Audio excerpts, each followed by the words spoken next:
to tell you, if you don't know already, things are not fine in this city, especially if you're black. That's just a fact that we should not have to live with, but we do. I had a friend say to me that we need to do something about this gun violence. I said, you're wrong.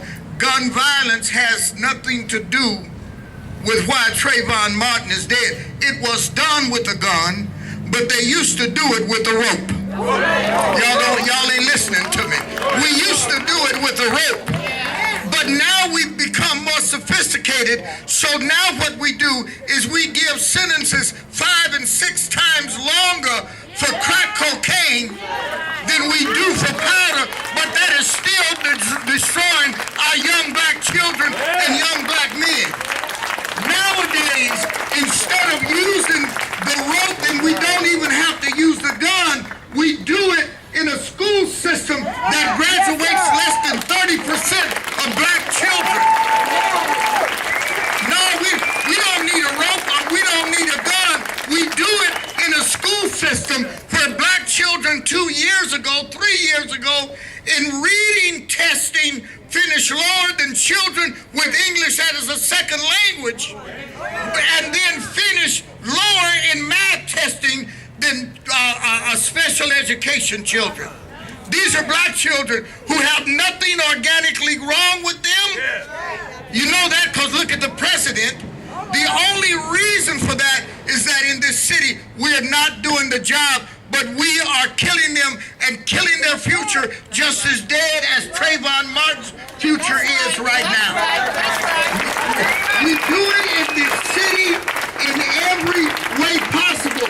And so if you're angry about Trayvon, don't be angry about him unless you're angry about the fact that San Francisco is the 14th worst city in America for a black man to find a job. But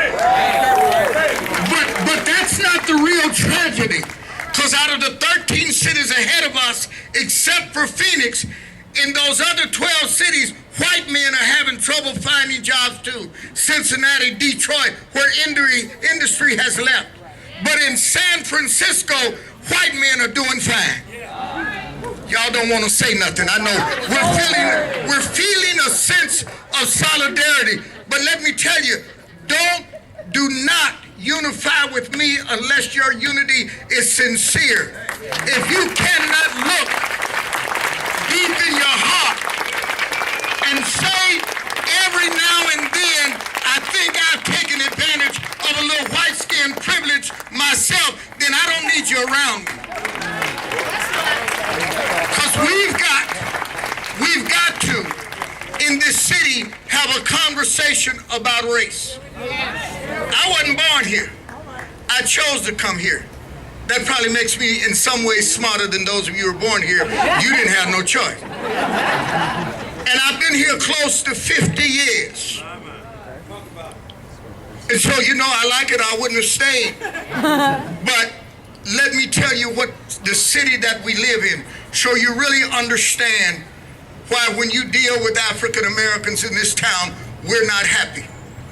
This city did a couple of wonderful things. When DOMA was passed, our city said, hell no. And so when Defense of Marriage Act was taken to court, this city filed a friend of the court brief and entered the case on behalf of gay marriage. Yes, they did. That's a good thing.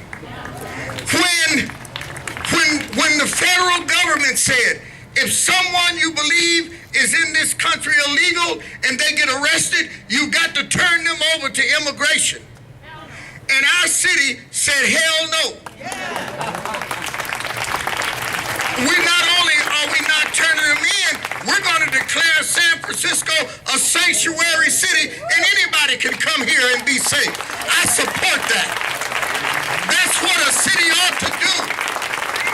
But when we go to this city and tell them we're not being employed, when you walk through every construction site in the city, right, you don't see us working on it.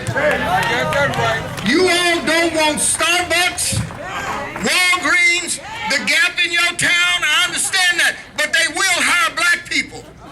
But go into the neighborhood boutiques and coffee shops that you go in every day and have your morning coffee and think about it. How many black people work in those corner stores? When you go, and it hasn't always been that way in this town. When you go in the Sunset in Richmond, who's working in the shops you go in? We're going to keep it real in here tonight, because I'm not going to fake and tell you everything is hunky-dory because you showed up tonight. You showed up tonight, I hope, to get some information on what to do. And the first thing you got to do is search yourself. In this city, we are in a situation to where we cannot find jobs. We cannot get housing that we can afford. They've got a lottery system. African Americans are such a small number in the lottery universe. It's difficult to get their names pulled, so the affordable housing doesn't go to us. And when we go to the city and complain, unlike Prop 8, unlike immigration, they tell us, well, we understand you got a problem, but it's politically incorrect to do anything about it because you know we got that Proposition 209. If the immigration edict was unfair and we resisted, if Prop 8 was unfair and we resisted, where is the resistance to Prop 209 in San Francisco? Why aren't we taking it to court? When are we going to go to court and defy? Folks, after tonight, there are organizations that are represented here tonight. And I can tell you that we're not going to quit. We are not going to quit. We cannot quit at this point. We must go forward for our children's sake, not for mine. I ain't got that much time. I'm going to be all right. But our children are looking at a future in San Francisco. And somebody was off by about 2%. We're closer to 4% now. Since I got to this town, we've had almost 100,000 African Americans leave. Does the city know what kind of talent has been run out of this town?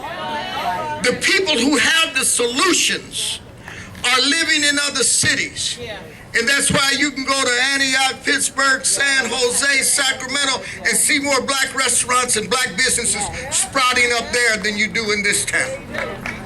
So we're asking you that after today, that you take a new commitment to not only show up every time, but start showing up at the NAACP meetings. It's the National Association for the Advancement of all colored people, and that's all colors. White's a color too. Amen. White's a color. All colors. The San Francisco EOC, the Young Black Democrats, get involved. Quit letting us go to meetings with 2 or 3 people. I'm asking you tonight that if you will make a new commitment starting today, that first of all, you ought to start organizing yourself so that San Francisco sends both straight and gay and all colors, one of the greatest contingents in the country, to the March on Washington this August 28th to commemorate 50 years. August 24th. August 24th. Yes, we're sending, and that is only for renewal. It's not to worship at the tomb of the dead. We got to forget where all the past is buried. That's why God wouldn't tell the Jews where Moses was buried, because he know they'd have stayed right there and worshiped his grave and never left. And it was time to move on. It's time for us to forget even the successes of the past and focus on some new successes in the future that will make the successes of the past real. God bless you tonight. Thank you. Let's give